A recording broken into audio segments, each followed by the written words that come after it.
Siti Fatimah, mahasiswi keperawatan Sekolah Tinggi Indonesia Maju.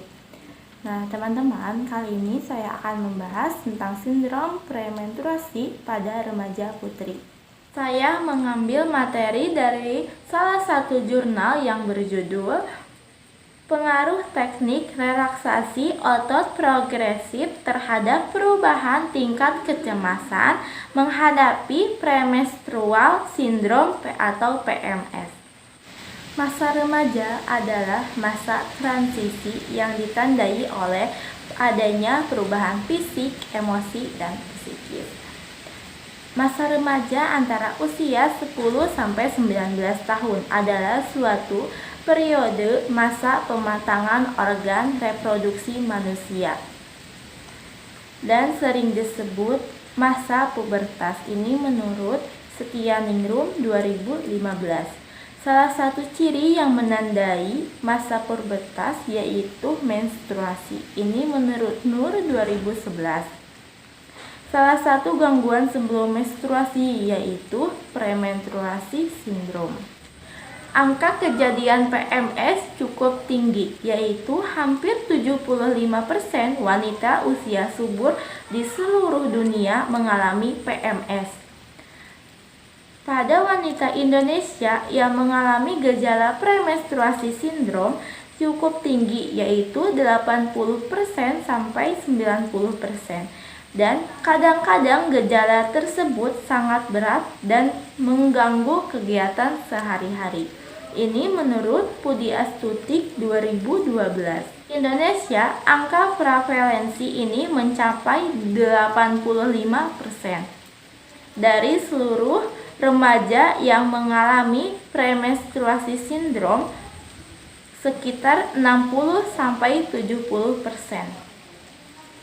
Premenstrual syndrome adalah berbagai gejala fisik, psikologis, dan emosi yang terkait dengan perubahan hormonal yang terjadi karena ketidakseimbangan hormon estrogen dan progesteron, di mana hormon estrogen dalam siklus menstruasi terlalu tinggi dibandingkan dengan hormon progesteronnya.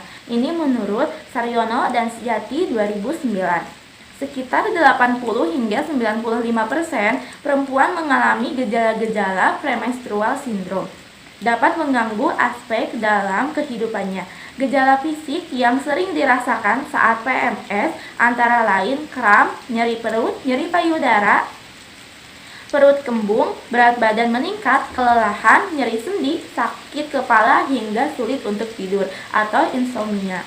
Berbagai gejala emosional yang paling umum dialami wanita saat PMS, salah satunya timbul suatu kecemasan ketika menghadapi PMS.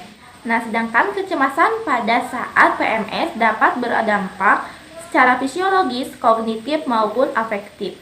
Kecemasan pada remaja yang mengalami PMS memerlukan penanganan. Penelitian yang dilakukan oleh Rizka dan Wahyuni 2010 didapatkan remaja putri yang mengalami kecemasan saat premenstrual syndrome, kecemasan sedang yaitu 69,7%, kecemasan ringan 12,2%.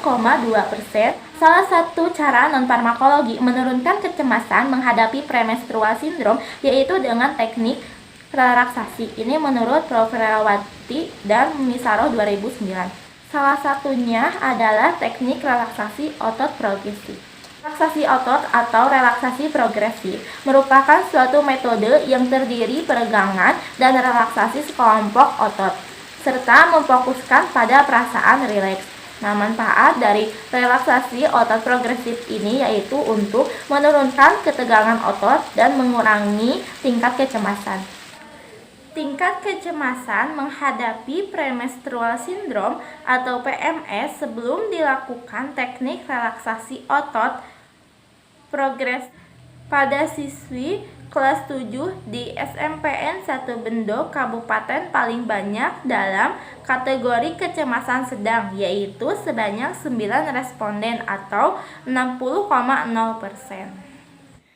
Tingkat kecemasan menghadapi premenstrual syndrome atau PMS sesudah dilakukan teknik relaksasi otot progresif pada siswi kelas 7 di SMPN 1 Bendo, Kabupaten Magenta paling banyak dalam kategori kecemasan ringan, yaitu sebanyak 8 responden atau 53,3%. Ada pengaruh teknik relaksasi otot progresif terhadap perubahan tingkat kecemasan menghadapi premenstrual syndrome atau PMS pada siswi kelas 7 di SMPN 1 Bendo, Kabupaten Magenta. Cukup sekian video dari saya. Mohon maaf apabila ada kesalahan. Wassalamualaikum warahmatullahi wabarakatuh.